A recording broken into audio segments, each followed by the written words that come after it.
जो हम सही बोल रहे हैं, सच्ची बोल रहे हैं, उसमें हमें डर क्या होगा। सही बात कहने वाले के लिए कभी कोई डर नहीं होता। कावड़ लेने मत जाना, तुम ज्ञान के दीप जलाना, मानवता की सेवा करके सच्चे मानव बन जाना। कोई भी इस चीजों से अनजान नहीं है कि कावड़ लेने जो लोग जा रहे हैं उनके साथ क्या क्या दुर्घटनाएं घट रही है, तो सभी लोग जानते हैं ना। तो मेरा यही था कि बच्चे इसी जगह पे ना जाए कि उन पे गलत असर पड़े। छोटे बच्चे हैं, ये जो संकीर्ण मानसिकता के लोग हैं, इनके बारे में क्या कहा जाए। तो मैंने बच्चों के लिए बोला था ना, स्कूल में बोला था। ऐसा तो नहीं था मैं किसी के लिए बुलाने गया हूँ कि भैया मत जाना, किसी गाँव में। बच्चों से भी मैंने नहीं कहा कि आप घर पे जाके किसी से मना करना ना। एक गलत तरह से अर्थ निकाल के क्या है, चाहे कोई लिखे किसी के लिए लिखे, पर जन्म गीत का सदा दर्द से होता है। अब तक का कहता है इतिहास से ही, कब पिछले लिखता पहले तो रोता है। तो समाज है, समाज में हर तरह के लोग होते हैं, तो अपना अपना नजरिया लोगों ने पकड़ लिया, जो जैसा था उसने वैसी व्याख्या कर ली।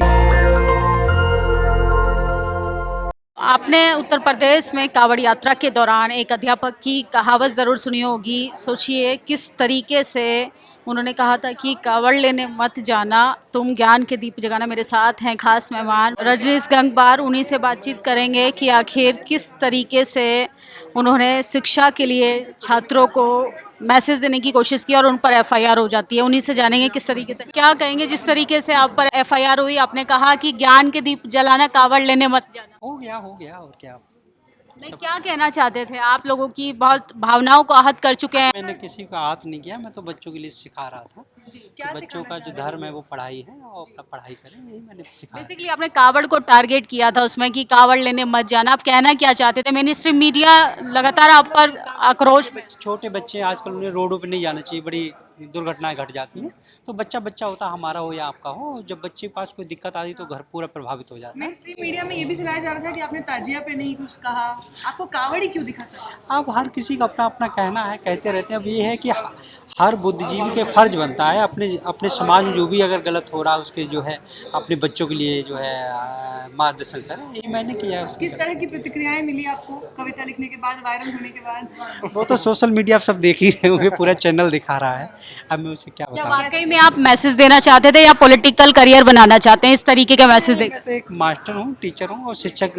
हमारा शिक्षा हमारा धर्म है, बच्चों के लिए शिक्षा देना हमारा धर्म है, और बच्चे सही मार्ग पर चले, शिक्षा ही बच्चों को धर्म होना चाहिए, आगे वही भी मैंने इस तरह की सीखा है। कविताएं लिखते रहेंगे या फिर जो ये आपको कॉल्स आती है, थ्रेटनिंग कॉल्स, उससे कुछ पड़ा है फर्क? भाई चाहे कोई लिखे किसी के लिए लिखे, पर जन्म गीत का सदा दर्द से होता है।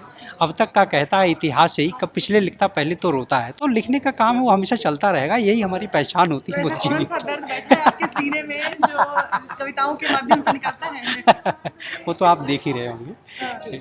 मत जाना वर्ड जो था उस पे कह रहे हैं कि हिंदू पक्ष को आपत्ति है, ये हिंदू धर्म की भावनाएं याद हो जाती हैं, तो उस पे क्या कहेंगे? मत जाना ये गलत है। मतलब एक छोटे बच्चों के लिए जो कहा गया है उसके लिए आप कितना भी अर्थ निकाल लो। फिर एक दूसरा बात ये रहता है कि जो भी लेखक होता है, कवि होता है, वो अपनी बात कहता है, आलोचना करने वाले अपनी अपनी नजरिया से करते हैं।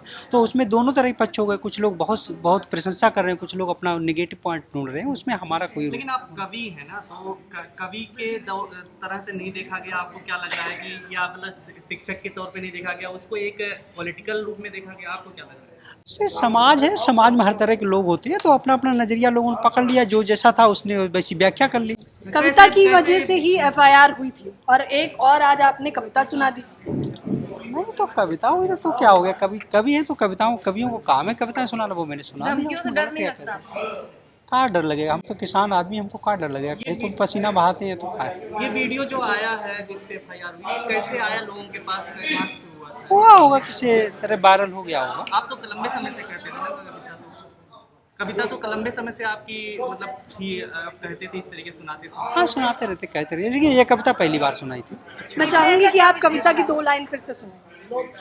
हालांकि हमने शूट किया है कावड़ लेकिन लेने मत जाना, तुम ज्ञान के दीप जलाना, मानवता की सेवा करके सच्चे मानव बन जाना, शिक्षा है जग जग की जननी, उसका दूध पियो तुम।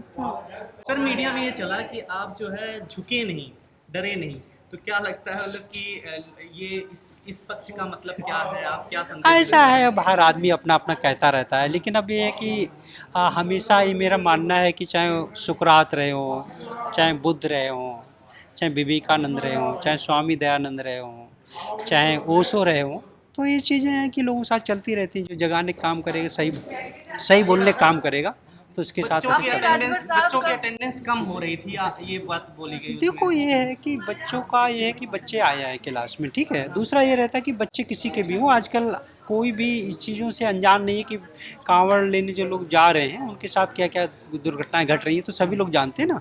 तो मेरा यही था कि बच्चे ऐसी जगह पे ना जाए कि उन पे गलत असर पड़े, छोटे बच्चे हैं। स्कूलों को बंद किया जा रहा है, ये भी एक मुद्दा है। स्कूलों को बंद किया जा रहा है, ठेके खोले 27,000 जा रहे हैं, स्कूलों में ताले भी लग चुके हैं। अब ये तो सभी को पता ही है, उसमें मैं क्या बताऊँ। सर, अंजना ओम कश्यप हैं, पत्रकार हैं पेशे से। उन्होंने एक अपने शो में कहा था कि अगर इतना ही बोलना था तो ताजिए पे बोलते, तमाम और भी जो जुलूस निकलते हैं उन पे बोलते।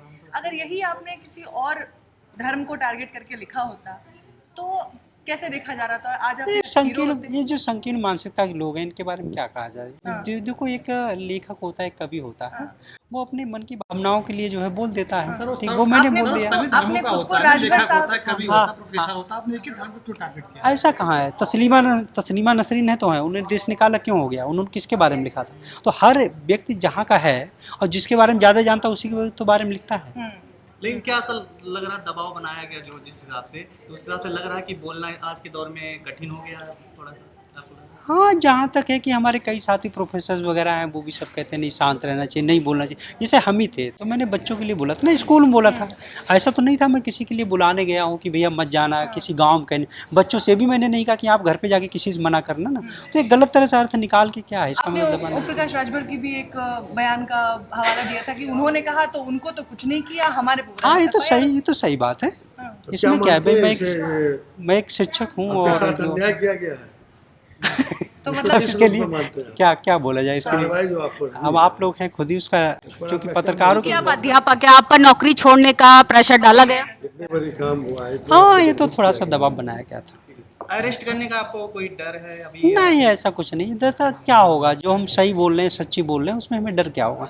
सही बात कहने वाले के लिए कभी कोई डर नहीं होता है।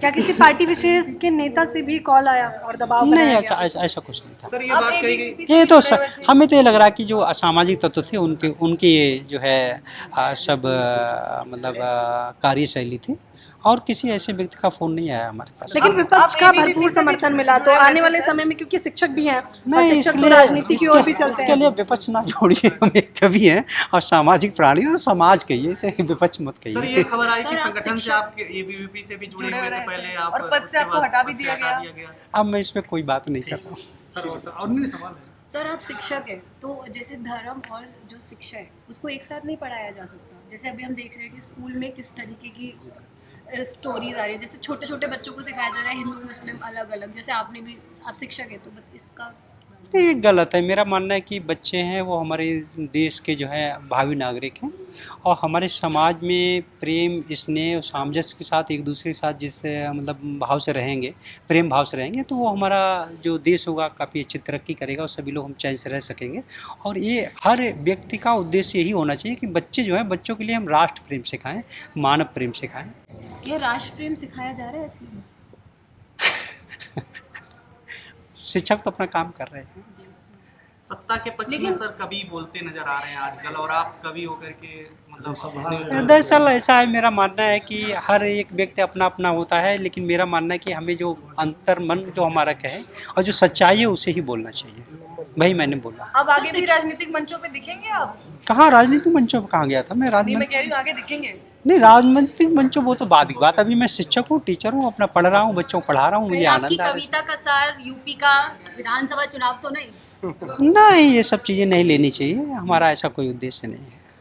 सर, शिक्षकों में कैसा माहौल है, क्योंकि टीचर्स जनरली इतना बोलते नहीं है खुल के? तो ये थे रजनीश गंगवार, लगातार अपनी कविताओं के जरिए छात्रों को जागरूक करते हैं। इन्होंने कहा था कि कावड़ लेने मत जाना, तुम ज्ञान के दीप जलाना। सोचिए, शिक्षकों का काम ज्ञान, विज्ञान, तकनीक को बढ़ावा देना है, लेकिन जातिवादी मेन स्ट्रीम मीडिया किस तरीके से प्रोपेगेंडा फैलाती है। एक अध्यापक को एक भारी कीमत चुकानी पड़ती है, क्योंकि वो बच्चों को ज्ञान, किताब, कलम की बात सिखाता है। और सोचिए किस तरीके से मोनोपोली, जातिवादी मोनोपोली काम करती है कि आप इस देश में टीचर भी हैं, प्रोफेसर भी हैं, पत्रकार भी हैं, आपको सच बोलने की एक बड़ी कीमत चुकानी पड़ेगी। इनकी बातचीत पर आपकी क्या प्रतिक्रिया है, कमेंट बॉक्स में ज़रूर बताइएगा। शुक्रिया। नेशनल दस्तक की आपसे गुजारिश है कि अगर इसको बचाना चाहते हैं तो नेशनल दस्तक को सब्सक्राइब करने के लिए रेड कलर के सब्सक्राइब बटन को दबाएं, फिर बेल आइकन की घंटी दबाएं।